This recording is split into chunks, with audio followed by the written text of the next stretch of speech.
Hello, pool players. My name is Stephen Wyatt, and today I'm going to be walking you through how to run a tournament on DigitalPool.com. If you don't know what Digital Pool is, it's an amazing tournament and league and tour building software. It puts everything at your fingertips, and today I'm just going to run through the basics of how to run a full tournament. So we're going to get started here in just a second. You're going to go to digitalpool.com, go to the tournament builder, and you're going to come to the screen right here. You're going to click create tournament. It's going to bring you to your tournament builder dashboard. Now I'm just going to name this Digital Pool Demo Tournament. This is not a live tournament. It's not happening. No results are being reported to Fargo, thank goodness. This is just an overview of everything that you're going to go through in creating a tournament. It's a very simple process. It looks a little bit more intimidating than it actually is, but I promise you, once you get the hang of it, you're going to be singing the praises. So here you're just going to put in your name, the description of your tournament if you want to. You don't have to fill out everything. A lot of it is optional. However, there are some things you definitely need to mark down and get the correct information in, such as the start date and time. All your players are going to have access to be able to see this, especially if it's a public tournament. All your players are going to be able to see all the information that you put in. So you want to make sure that you get all the information correct. Right here, as you can see, I'm adding my venue. Now, if your venue is not already on the list, you can go through here and you can actually add the venue manually. My venue is already in here. I'm going to go to Huff's Place in White House, Texas. So we've got the date set. We're picking the venue, and now comes the player type. So you can set it up for doubles, scotch doubles, teams, singles, any way you want to do it. We're going to do singles, and there is a ton of options for the game as well. Now, for players who are looking for a specific format, that's why this is important. So we're going to click 9-ball. Also, if you have any questions about anything that's on the page, there's usually these question marks beside them. So you'll be able to hover over that question mark, and it'll kind of give you an overview of what it's asking or what it means. We're going to go ahead and click our double elimination, because this is a double elimination tournament, and we're going to do true double elimination. So the hot seat winner is going to have to lose twice to lose the tournament.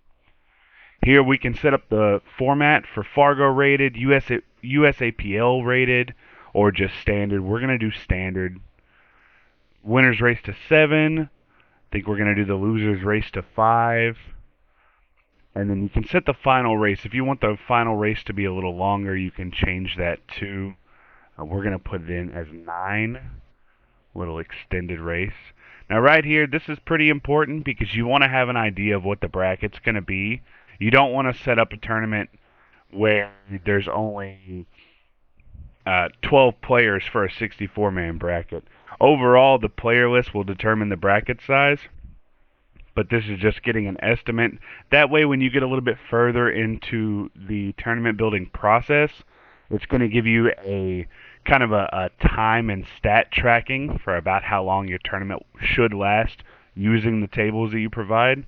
We'll get to all that in just a minute, but we're going to go through this real quick. Now, right here, use text messaging. So this is amazing. You can actually send text messages to your players. They'll receive a notification saying where they're playing, and they'll also receive a live scoring link. Now, there's no login needed. You don't need to log in at all. Right here, we're setting the results to either go to Fargo or not. We're going to choose no here because, again, this is the demo tournament. It's not actually happening. We're going to set it to a public tournament. Here you can set up the rating system, whether it's handicapped or not. This is an alternate break tournament in my fictional universe. Right here, the multiple set scoring. So like in tennis, if you wanted to do best of 5 sets, you could set it up that way. We can also enable the shot clock here. And then this is for if you wanted to kind of do like a redraw after every round. So that is all set up in there. You can even do tiered entry fees. If you want your lower handicaps to pay less on the entry fee, you can set that up. Here we're setting the entry fee at $1,000 because we're all rich.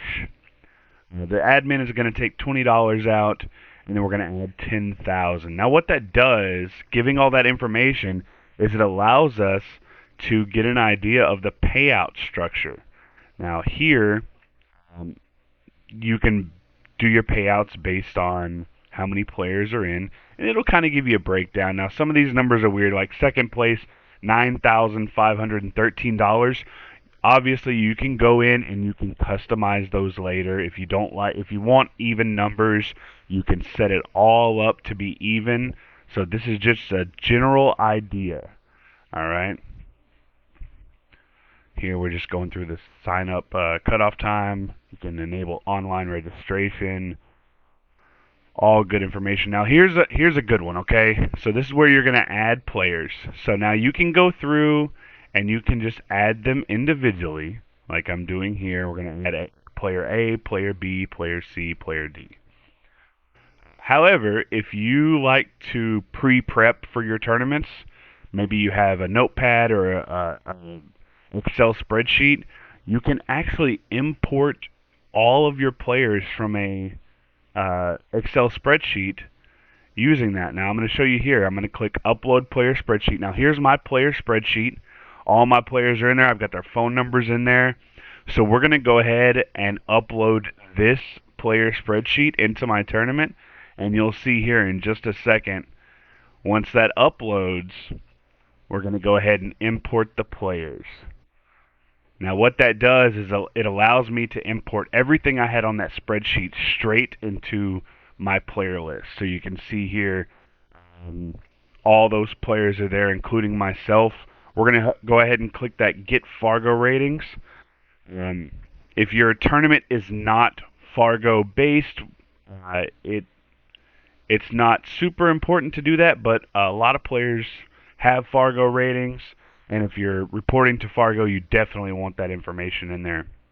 Now you can see here for FSR, there's a couple different people who match that name.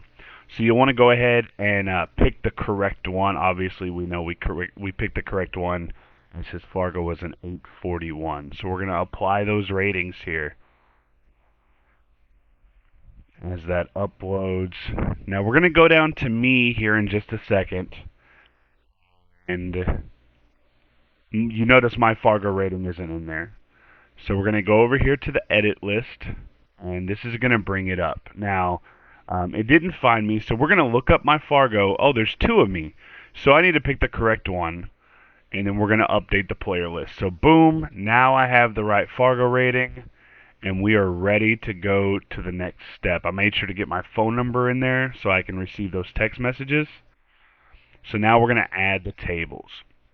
I'll go into this in a little bit more detail in a little while, but the live stream table, if you set up a table for live streaming, then you're able to put a link to that live stream URL. It also allows you to do overlays onto your live stream. For live scoring, you can put the scoreboards up there. If you've ever watched a Omega TV stream, you'll see the DigitalPool scoreboard that's always up there. That's literally what I'm doing, is I'm just using that as a live stream table. So it's very, very easy to do. We're going to add the remainder of our tables here, tables 1 through 7. So now we have 8 tables, 1 through 7, and the live stream table. And we're going to go ahead and go to step 4. Here is the draw. This is where you would do the draw. A lot of people like to reshuffle a couple times, maybe pick a number, and you'll see at the top where it says player shuffle complete. That's how you know it's changing.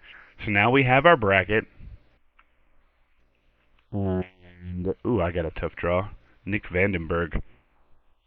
So we're going to go through and we're going to go ahead and go to step number 5. Here you can add a flyer. I'm going to add a flyer to a tournament that I'm running in a couple months. just to have it on there. So now we have our flyer up here, and we're going to go ahead and go to the final step, which is our review.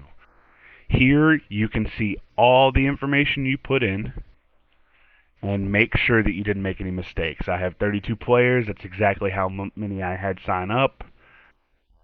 All the money added, etc. And it also shows you your estimated time to complete the tournament. Now we're using 8 tables, so it's saying it's going to take about 8.5 hours, roughly. So we know all that information is correct. Let's go ahead and go to the bracket. So this is your overview for the remainder of the tournament. This is where you're going to get all the information you need to run it successfully. We're going to go ahead and click Start Tournament and start the tournament clock. So now you'll see a little change on the left-hand side. We have an option here to assign 8 matches to open tables. We have 8 matches available. We have 8 tables available. And we're going to go ahead and click Assign 8 matches and assign all of those matches to their tables. Now you notice at the top, you'll see SMS notification sent to Mario He and Justin Bergman. I'll show you a little bit more about that here in just a few minutes. But we're going to go ahead and start this. So you see my first table is Mario He and Justin Bergman. So what happened? How should you score forfeit? Right? That's something that comes up quite a bit. So Justin Bergman had to go do something, whatever it is. Don't mark Mario as the winner. When you do this, it affects Fargo rating. So go ahead and go to Justin Bergman, click forfeit, and it's going to show a W for Mario He with no score and an FF for Justin Bergman. Anytime that you have a forfeit, you want to score the match that way.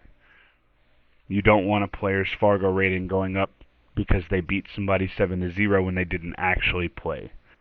So now we have table 1 here. We're going to go ahead and mark the winners. If you're reporting to Fargo, it is a good idea to go ahead and put the score in as well. But for this instance, I'm just going to mark the winner. So we're going to make sure that we mark all of our winners throughout the tournament. And we'll have a few open tables here in just a second when I finish marking these. And that's going to give me a chance to show you the live scoring. Now, I'm looking at my players list, and I think Nick Vandenberg and Stephen Wyatt definitely need to play on the TV table. If you want to change the table that they're playing on, it's very easy. You're going to click on the players, and there where the assign open table is, you can see that the live stream table is open, and you can automatically assign that. So now I've received my notification. There it is. Let me pull out my phone and pull it up here, and I'll show you exactly what that looks like. It's very, very simple. You do not need a login. You're going to click on the text message, and it's going to look like this. You're going to click that live score your match, and it's going to bring you to this page. You didn't have to log in. I was logged in, but you don't have to. So from here, it's very, very simple. Win a game, hit the plus. Mark one too many, hit the minus. We're going to go ahead and live score this match. And if you'll notice on the right-hand side where I have my tournament director's bracket, that's updating in real time. So if you have people watching back home or maybe in the venue and they don't want to go crowd around your table, they can actually follow DigitalPool to see that live scoring. You'll notice when I mark that 7th game, it's going to ask me to submit, so I do, and when that happens, automatically that match shows up as pending for the tournament director.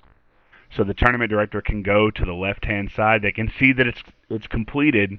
They can go to the left-hand side to the pending, and they can go ahead and mark that as correct. So when your player live scores, they come over and say, hey, I won 7-2. Okay, let's approve that. And now the table is open.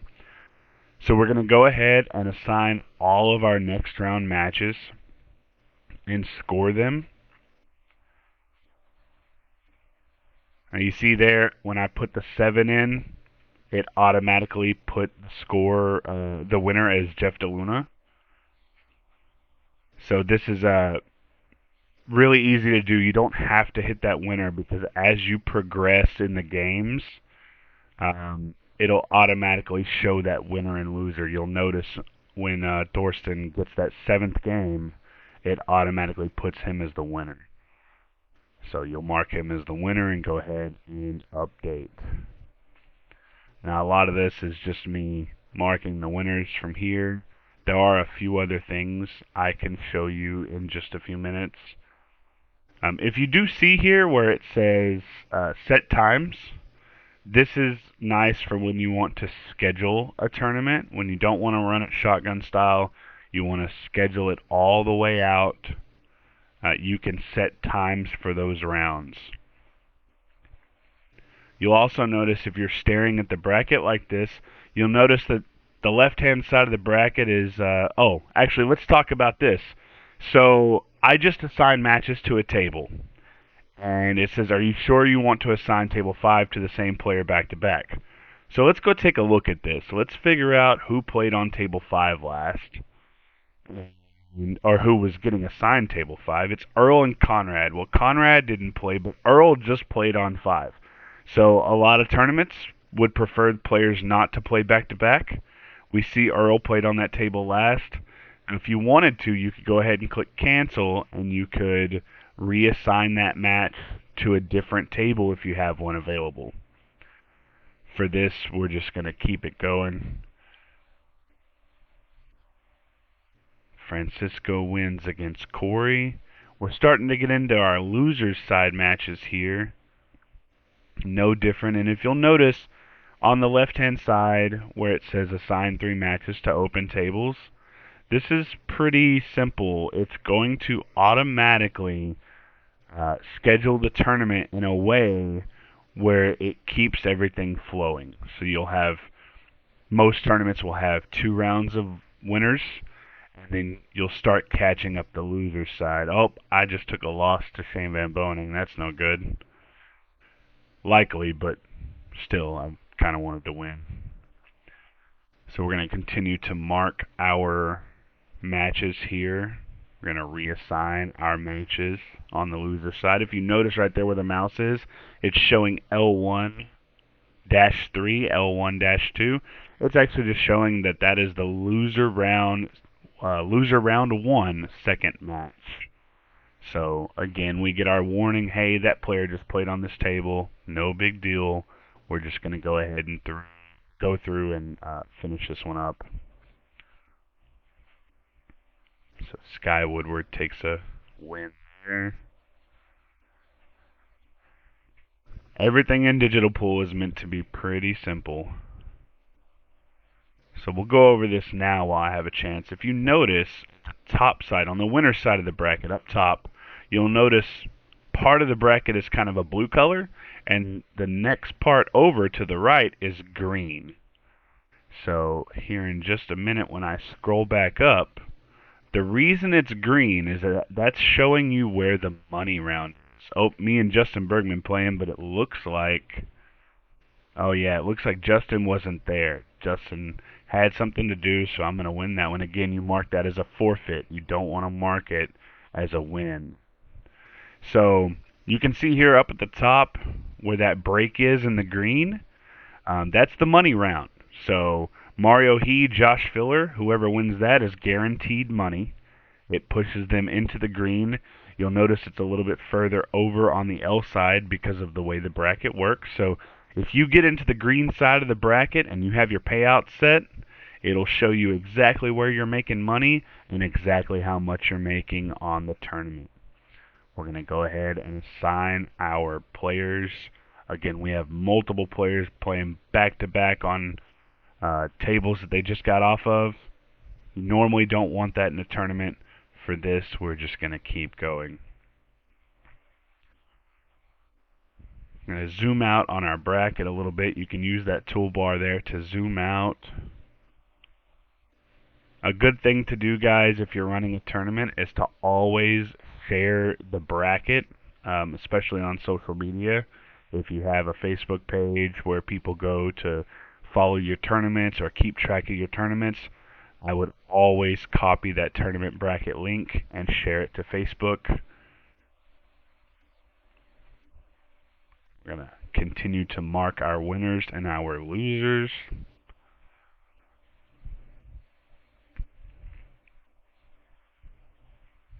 Very, very simple process for everything. Digital Pool does a lot of the behind the scenes work. And their customer support is fantastic. If you ever have an issue during a tournament, you can always message their page and say, hey, this isn't working correctly. I've done it multiple times. I've had something where I was like, oh, this isn't what I thought it would do. And I would contact Digital Pool and they'd say, oh, it looks like this happened.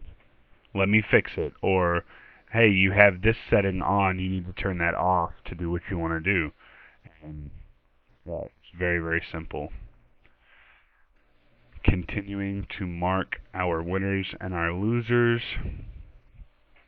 We're getting further into the tournament here. If you notice on the left-hand side, we're all the way in loser round 4 and about to start winner round 4.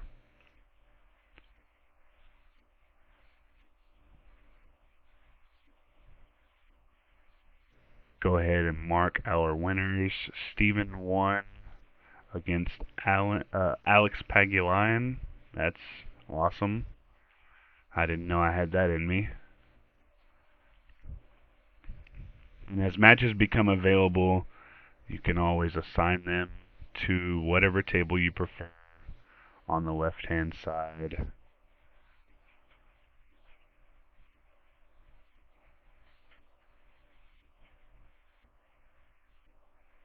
Now, we're further into the tournament. If you notice here, there's only 3 matches on the left-hand side. Well, we only have 3 matches to play. So what about all these other tables here? Let's say my venue owner has people ready to rent out tables, and he wants to rent one out. Well, we don't want to mess up our tournament. So as we go on and we no longer need tables, we're going to go ahead and close those tables. You see, we only need 2 more tables for the rest of the tournament. So we're going to go ahead and close off table 7 through 2.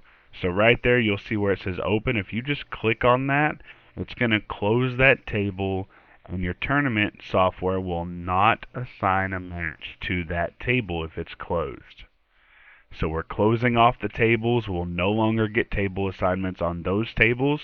If you have a table go down, maybe a bad rail or something gets spilled on it, or just the table's not working correctly, you can close that table down. It's always good, especially in a busy venue with a lot of tables and you're using a lot of them for the tournament. As soon as you have one available that the venue owner can rent out, you can go ahead and close those tables down. It looks like I just lost to Skylar right before the money round. That's that's normal. That's normal for me to lose right on the bubble. So now everybody in the tournament has made money. They're all in the green. We only have 3 matches available. If you'll notice, we have 2 tables available and 2 tables on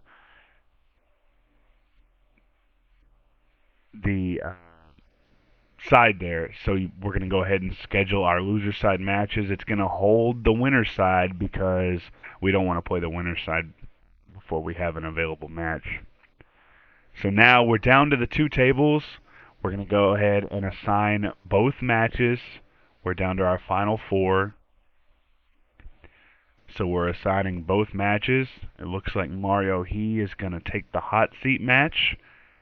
And Skylar Woodward's going to take a win over his buddy Billy Thorpe. So now we only have 1 match available. Skylar and Jeffrey. And the winner is going to play Mario. So we no longer need that second table. So we're going to go ahead and close off table 1. The only thing we have left is our live stream table. We're going to assign our matches to it. Our texts are going to go out. The players are going to live score their match. We're going to update that. Now we're in our finals. So, whoops. sorry about that. My fault. Now we're going to start our finals. So we're going to assign match number 62 to table live stream. Skylar just got off that table, so it's giving us that heads up. Skylar's going to win the first set now. This is a true double elimination, so it's going to ask me, did Skylar win the tournament? No, he didn't, because he has to beat Mario twice. So it's going to go to another match. We're going to mark our winner here, or we're going to assign it to the live stream table. We're going to mark our winner here. There we go. Oh, and look, there's even an option for a split. So if the players decided to split, they can split right there. So we're going to mark our winner. Now it's going to ask us again, did Skylar Woodward win the tournament? Yes, he did. So we're going to click yes. Give that a second to update. Bam! It shows our winner. First place, second place, and third place to Jeff DeLuna. They see the little championship cups there. You can see the payouts up at the top, and our tournament's done. Always make sure you hit that complete tournament button. It's going to lock the bracket, we're going to complete it, and we're going to close the tournament. That's how simple it is. I hope I did a good job of explaining everything. Our tournament is done. It's 100% complete. We're going to go ahead and finish that off. So again, thank you guys for watching. If you have any questions, feel free to message me. I hope I explained it well. If there's a feature that you're not sure about, just feel free to shoot me a message. Thanks, guys.